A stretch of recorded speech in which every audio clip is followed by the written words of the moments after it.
Alright,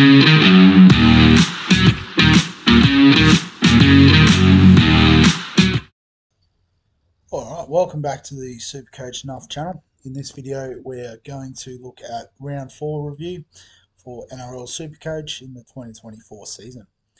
So I thought an average week, scoring 1,055. As you can see, only 3 league wins out of 6. There was definitely quite a few players above me in the SuperCoach Nuff leagues, I know. But I guess I was a bit surprised to see that we've actually gone up about 4,000k in rank, and we're now just outside the top 9,000 overall. So I guess when we put that into perspective, a pretty good result, and especially considering that we decided to hold Cleary as opposed to trade. A good result. So got a bit of confetti there for 3 wins out of 6. Not ideal. But if we have a look at the team, we've got Joey Lussick with the 29. So I sort of caught a little bit of the game yesterday. We were travelling back from our camping trip, so didn't see all of it, and wasn't really following the team list. But apparently Brendan Hands played, which I guess, we sort of brought Lussick in because it looked like he'd locked up the 80 minutes, but looks like that's gone now, so may need to work something out there. Harry Grant was obviously on the bye, which didn't help, but that's fine. We had Terrell May, and we loaded up Liam Henry early, just because we weren't 100% sure around Cotter, who did end up playing. But good results from our 3 front rowers with May on 77, Henry with a 50, Cotter with a 50. So we'll absolutely take that, particularly at their price points. Sam Hughes with a 13, so I know he's been underwhelming the last couple of weeks, but looks like Moran's going to miss a couple of weeks, so hopefully that opens up a few more minutes in that middle rotation. Also with Preston out, it may sort of result in potentially Curran shifting to the edge, but I'm hoping that the young fella, Kautoga, gets a run. He'll definitely be one to keep an eye on if he does get that spot.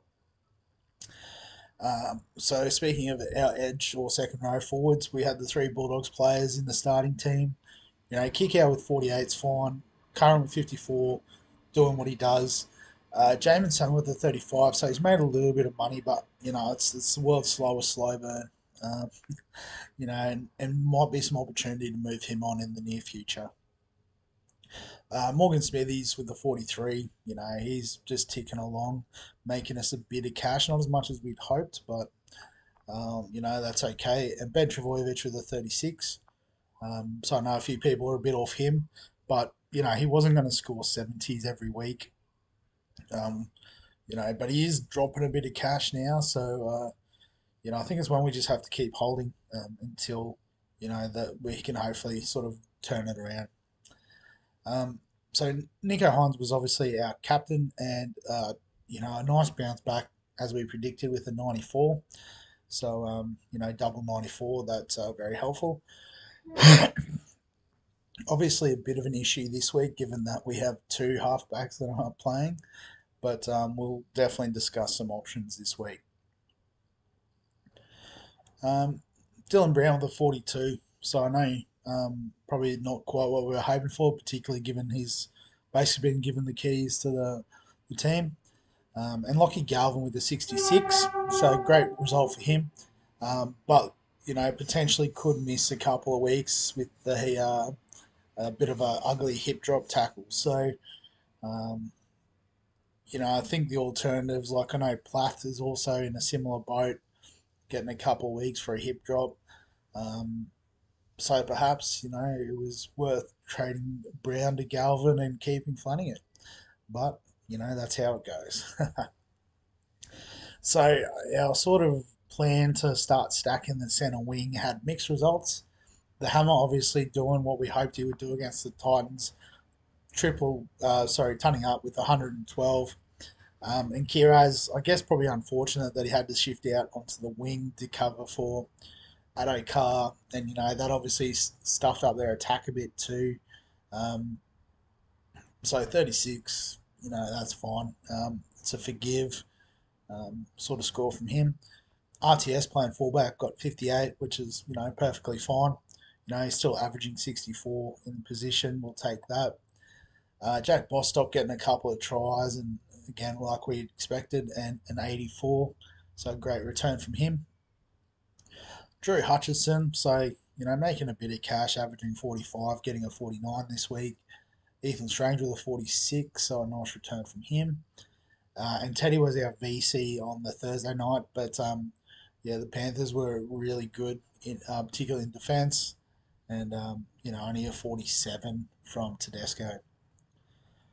So, in terms of initial thoughts for this week, as I said, the big issue here is we don't have a halfback,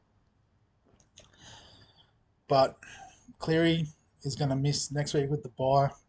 Well, obviously this week with the injury, next week with the bye, and then he'll be back. So again, we don't want to waste two trades. So I think this week what we're really going to probably do is we're just going to look at copying an auto emergency, which unfortunately may end up being Hughes.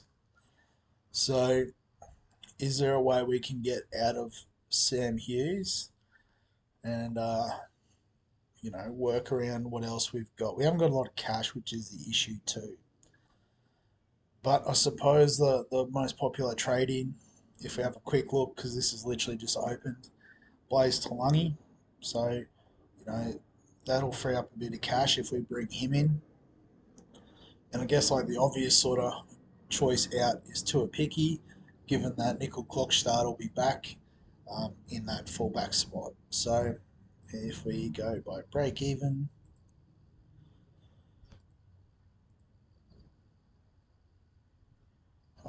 so if you have a look, what are we, 376? That's an awkward price as well, so I'm not going to imagine we'll find too much value there at this point. What if we go by break even? It's probably a smarter option. Oh, so there is Xavier Willison. I forgot about him. So against the Storm this week, so Payne Haas still out for a few weeks. So we could do something like that just to shore up our potential auto emergency issues.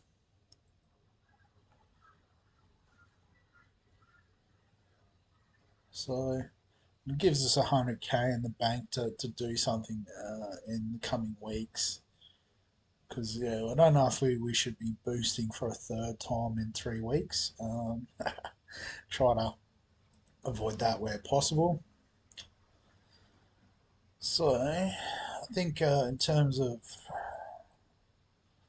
our options, so Galvin's out, but Tedesco can go on the bench with Pappenhausen probably as a VC option against the Broncos.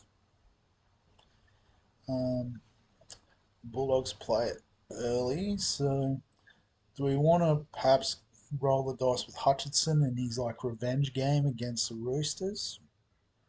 Potentially. The Dolphins against the Tigers. So the Tigers' defense hasn't looked too bad in the last couple of weeks, but again, I don't know if they've had the most amount thrown at them, so could be an option for our bench. Who do the Warriors have? The Warriors have Souths. They'll probably do okay. But obviously Hines won't be the captain. I think this is going to be the issue: is who do we captain?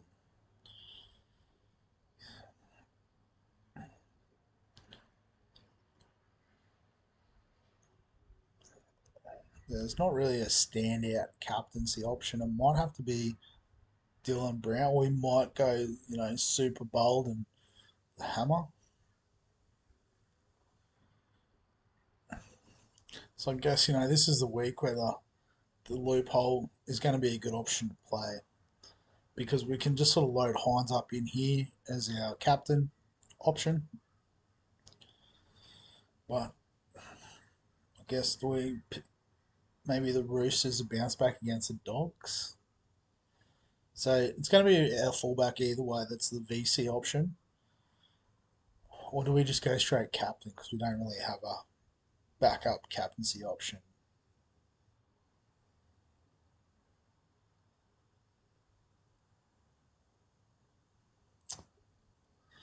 I think he'll be out of our price range. What's Appy Coruscant at? 625. So we'd have to make another 100k on the Talangi trade.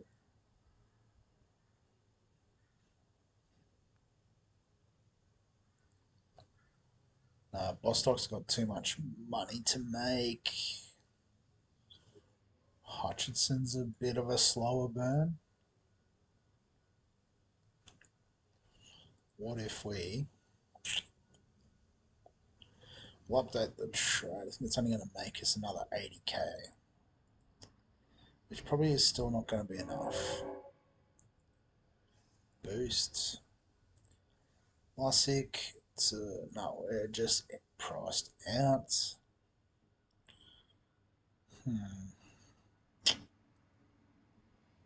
That's okay. Obviously, we don't have to lock anything in today. It's more just initial thoughts around the trades and that sort of thing.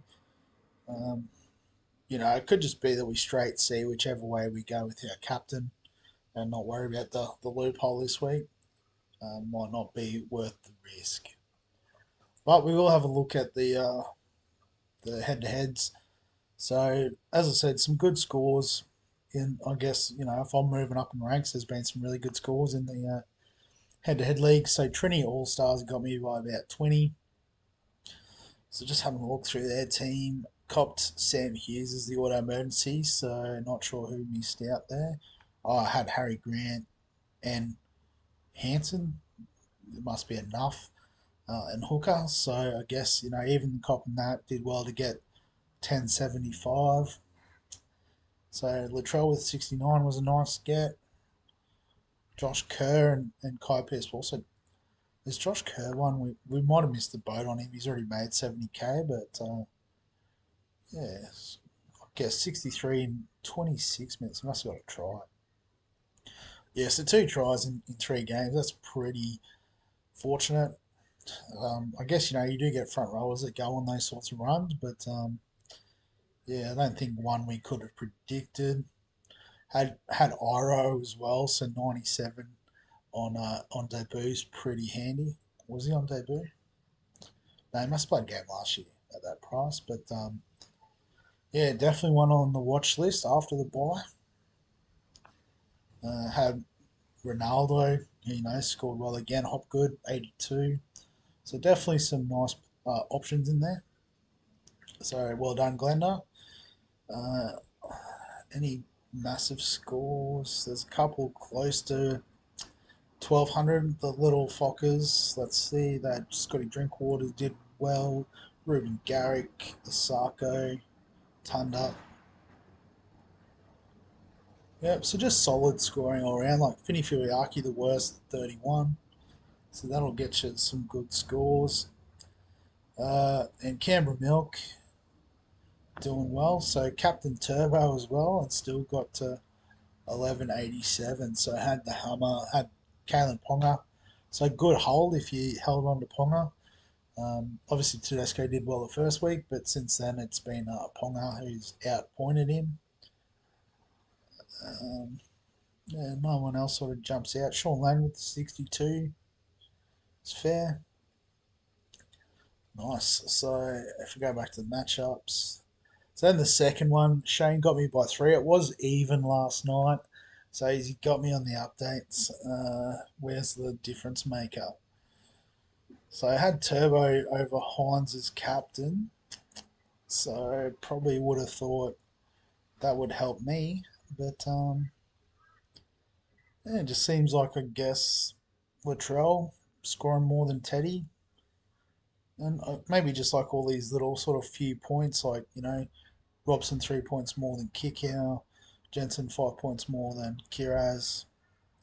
Sean Lane, I guess, outscoring Lussick yesterday was the big difference. So that's unfortunate for me. But any other massive score? So not as high scoring this league.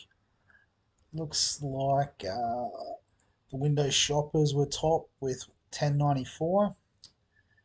So Joe Mane with the 63.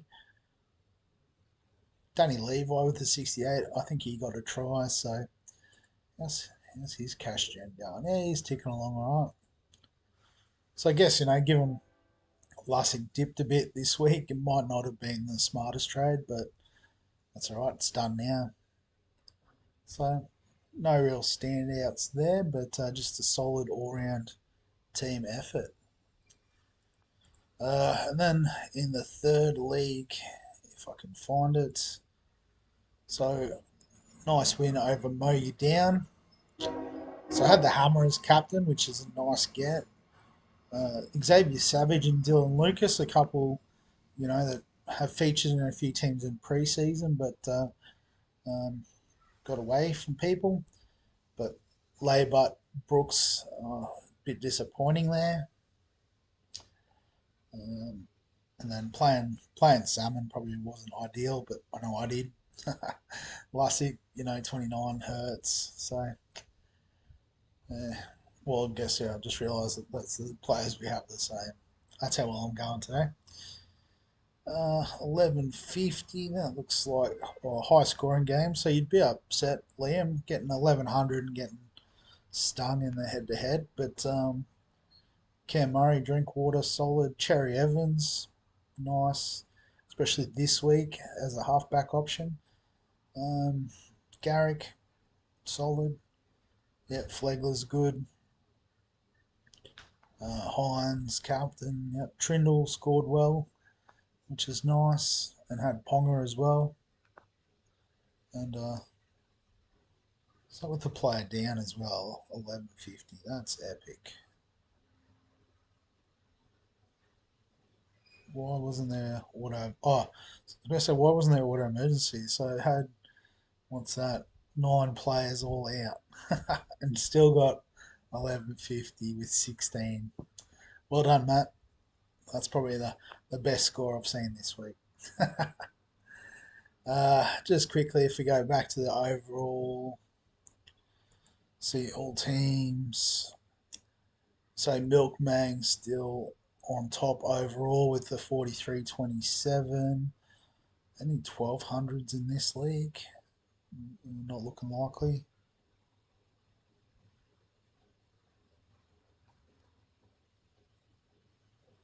So probably 1187, 1191 we've already looked at.